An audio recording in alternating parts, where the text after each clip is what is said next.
Mimicry करी गई है। भारतीय जनता पार्टी के कुछ सांसद भी बोल रहे हैं, नेता भी बोल रहे हैं। तो मैं कहना चाहता हूँ ये क्या है, ये क्या है, ये क्या है, ये क्या है। इस तरीके से पार्लियामेंट में ये लोगों को यूँ घुसाते हैं। और यही क्या प्रधानमंत्री की सुरक्षा की बात नहीं है, क्या गृह मंत्री की सुरक्षा की बात नहीं है। आज हम देश की पार्लियामेंट में सुरक्षा की बात करते हैं, तो यदि इस पार्लियामेंट के अंदर प्रधानमंत्री होते और उनके सामने इस तरह का होता, इसका मतलब उनकी हत्या भी हो सकती थी। क्या सवाल पूछना चाहिए थे उनकी पुलिस की व्यवस्था से, सवाल पूछना चाहते गृह मंत्री से, सवाल पूछना चाहते हैं हम लोकसभा स्पीकर से, क्या उनकी ड्यूटी नहीं थी। पूरा देश पूछ रहा है, देश का युवा पूछ रहा है, देश का किसान पूछता है कि जो वायदे करके आपने सरकार में आए थे, यदि वो वायदे पूरे नहीं करेंगे तो क्या हम उसकी आपसे चर्चा भी नहीं कर सकते। और चर्चा ये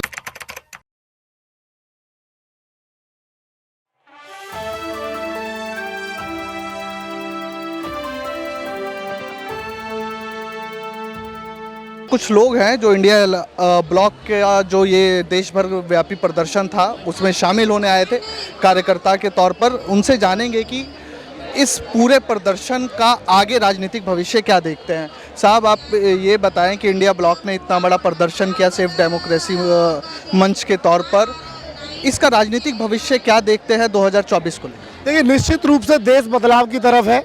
और जिस तरीके से लोकतंत्र की हत्या हुई है, आप विपक्ष का जो काम है, विपक्ष के यदि सवाल करने का भी काम आप करने नहीं देंगे, जो आपसे सवाल पूछेगा सरकार से उसको आप निष्कासित कर देंगे, बर्खास्त कर देंगे, उसको संसद से उठा के बाहर कर देंगे, तो आज देश पूछ रहा है, आज पूरा देश पूछ रहा है, देश का युवा पूछ रहा है, देश का किसान पूछता है कि जो वायदे करके आपने सरकार में आए थे, यदि वो वायदे पूरे नहीं करेंगे तो क्या हम उसकी आपसे चर्चा भी नहीं कर सकते। और चर्चा ये नहीं थी, चर्चा केवल इस बात की करना चाह रहा था विपक्ष कि जिस तरीके से पार्लियामेंट जो लोकतंत्र इस देश का सबसे बड़ा मंदिर है, उसके अंदर किस तरीके से आपने सुरक्षा की दृष्टि को देखते हुए किस तरीके से 4-4 लोग घुस जाते हैं, भाजपा के सांसद के द्वारा पास बनाए जाते हैं, उन लोगों को जाकर के लोकतंत्र का मखौल उड़ाया जाता है।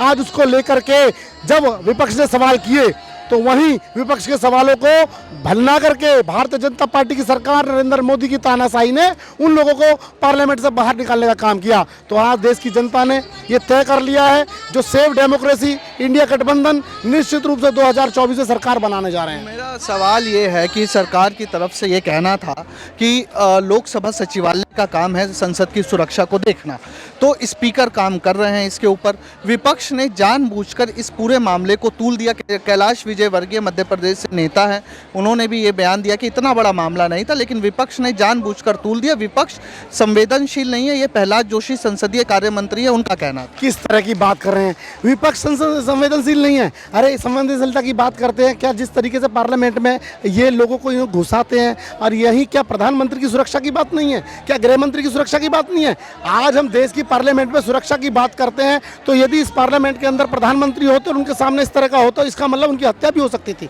इसीलिए विपक्ष ने सवाल किया है, और सवाल इस लोकतंत्र को बचाने का है, किसी व्यक्ति विशेष की बात नहीं कर रहे हैं।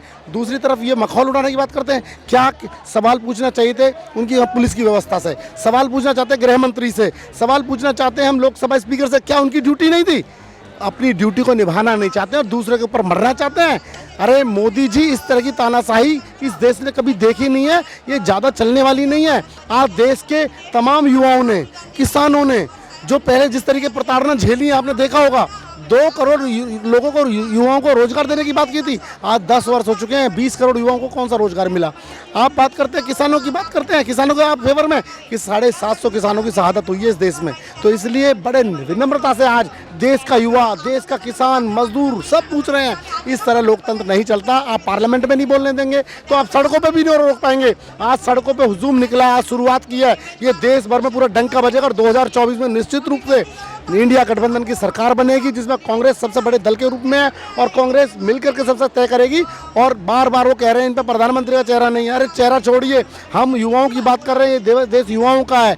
इसलिए हम सहमति पहले चुनाव जीत के आएंगे और फिर तय करेंगे किसको प्रधानमंत्री बनना है, उसके लिए हम तैयार रहेंगे। पर यह तय हो गया है, आज के इस जन सैलाब से तय हो गया है कि भाजपा जाने वाली है और इंडिया गठबंधन आने वाला है। बहुत धन्यवाद आपका बातचीत करने के लिए। कुछ लोग और हैं हमारे साथ, मैं कैमरामैन से कहूँगा, साहब हम लोग थोड़ा सा बातचीत करने आए हैं आप लोगों से। कौन बात करेगा? सेव आपसे पहले कर लेते हैं। अच्छा प्रधान जी, आप सेव डेमोक्रेसी के मंच के तहत ये पूरा इंडिया ब्लॉक का प्रदर्शन आज हुआ जंतर मंतर पर, लगभग समाप्त हो चुका है। क्या लगता है इससे 2024 की लड़ाई में कुछ फर्क पड़ेगा या बात वही रहेगी और मोदी फिर से आ रहे हैं? देखिए, जिस तरह से जनता का मनोबल गिराया है इस पार्टी ने, इससे तो लगता है कि आगे ये पार्टी डाउन होएगी और अवश्य कांग्रेस आ जाएगी, क्योंकि कांग्रेस एक ऐसी पार्टी है जो सिद्धांतों से चलती है और सबको बराबर लेकर चलती है। और ये पार्टी तो अपनी तानाशाही इस तरह से कर रही है, जो इनके खिलाफ बोलता है उसी को उठा कर अंदर डालते हैं। कुछ पूछ नहीं, कोई इंक्वायरी नहीं। ईडी इनके अपने घर की है, सीबीआई इनके घर की है, सब जगह इन्होंने अपने ऑफिसर बैठा रखे हैं। कोई सुनने वाला नहीं है इनके राज्य में किसी की बात को। इंडिया ब्लॉक की जो बैठक हुई 19 तारीख को, उसमें फैसला ये लिया गया कि हम ईवीएम को लेकर भी चुनाव आयोग से मिलेंगे।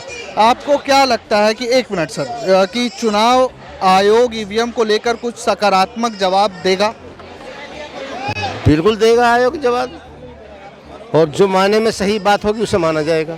चलिए, धन्यवाद आपको। लोग और जो इंडिया ब्लॉक के इस प्रदर्शन में आए थे अपना समर्थन जताने, और लोगों से बात करते हैं। साहब, आपसे मैं ये जानना चाहूँगा कि जिस तरीके से इंडिया ब्लॉक में मतभेद दिख रहे हैं, बीजेपी का जैसा आरोप है और कुछ हमें देखने को भी मिल रहा है, अगर हम दिल्ली में अभी मौजूद हैं, दिल्ली में ही बात करें तो अरविंद केजरीवाल और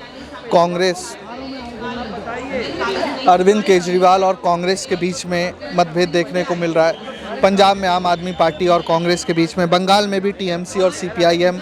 तो ये तमाम तरह के मतभेद के बीच बीजेपी ये राजनीतिक पॉलिटिकल वॉकओवर लेने की कोशिश कर रही है कि इंडिया अलायंस का अस्तित्व आपसी मतभेद के कारण ही ध्वस्त हो जाएगा।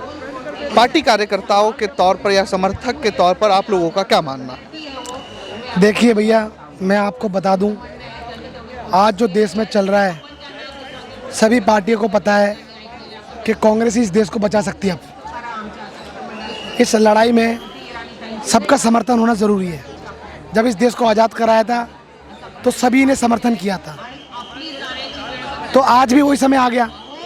अब आप कहते हैं कि आज इंडिया गठबंधन को टूटने वाली बातें बता रहे हो आप। नहीं, मैं नहीं बता रहा, जो बीजेपी। सवाल ये नहीं है, सवाल आप बता क्या करो कि जगदीप धनखड़ पर जो मिमिक्री है वो करो आप, कि जगदीप धनखड़ का मजाक बनाया जा रहा है। नरेंद्र मोदी जी कहते हैं, बीजेपी कहती है। तो मैं पूछना चाहता हूँ, जगदीप धनखड़ जी कहते हैं कि मैं जाट समाज से हूँ, यही कहते हैं। तो मैं कहना चाहता हूँ आपसे, जगदीप धनखड़ जी हमारे उपराष्ट्रपति हैं, हमारे आदरणीय हैं। नरेंद्र मोदी जी भी आदरणीय हैं। तो उपराष्ट्रपति जी को आज अपने आप को जाट बताने की क्या जरूरत आना पड़ी? क्यों?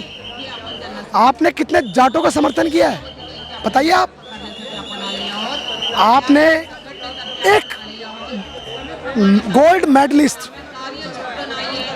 एक जाट समाज की बेटी, इस देश की बेटी, गोल्ड मेडलिस्ट इस देश के लिए लाने वाली, उस पर उत्पीड़न मामला बहुत मतलब दुख लगता है कि भारतीय जनता पार्टी का सांसद के पर आरोप लगते हैं और आरोप पे पोक्सो भी लगता है, मगर कोई कार्रवाई नहीं होती। क्यों? ये सबको पता है क्यों, क्योंकि देश का प्रधानमंत्री कौन है, आज देश में चल क्या रहा है। तो मैं जगदीप धनखड़ जी से बोलना चाहता हूँ, आप इसी जंतर मंतर पे यहीं बेटी का धरना चल रहा था, आप एक बार तो आते। आप उपराष्ट्रपति राष्ट्रपति भवन में होते हो, आप चेयरमैन हैं, मगर आप कहते मैं आज समाज की वजह से मैं साक्षी मलिक से मिलने आया हूँ। कितनी बार आए आप? किसान आंदोलन में कितनी बार आपने जाटों का समर्थन किया? शहीद हुए वो ठंड में, गर्मी में, भूख प्यास से, कितनी बार समर्थन किया? तो मैं कहना चाहता हूँ कि जगदीप धनखड़ जी से, हमारे आदरणीय से, कि आप ऐसे बातें नहीं बोले तो अच्छा है। अगर आप गलत करेंगे तो जनता बोलेगी। आपकी हर जगह में मिमिक्री हो रही होगी, हर जगह। आपको ऐसे काम नहीं करने चाहिए। फिर आप जिस पद पे बैठे हैं उस पद पे बहुत सुनना भी पड़ता है। आप किस किस का मुंह बंद करेंगे? बताइए आप, अगर आपको डर लगता है तो छोड़ दीजिए पद, इस्तीफा दे दीजिए आप। हमारे आदरणीय है, हमारे पिता समान है, दे दीजिए, क्या हो गया अगर आप सुन नहीं सकते तो। दूसरी बात, आप कहते हैं, नरेंद्र मोदी जी कहते हैं कि मिमिक्री करी गई है। भारतीय जनता पार्टी के कुछ सांसद भी बोल रहे हैं, नेता भी बोल रहे हैं। तो मैं कहना चाहता हूँ, ये क्या है, ये क्या है, ये कौन कर रहा है बताइए आप। देश का प्रधानमंत्री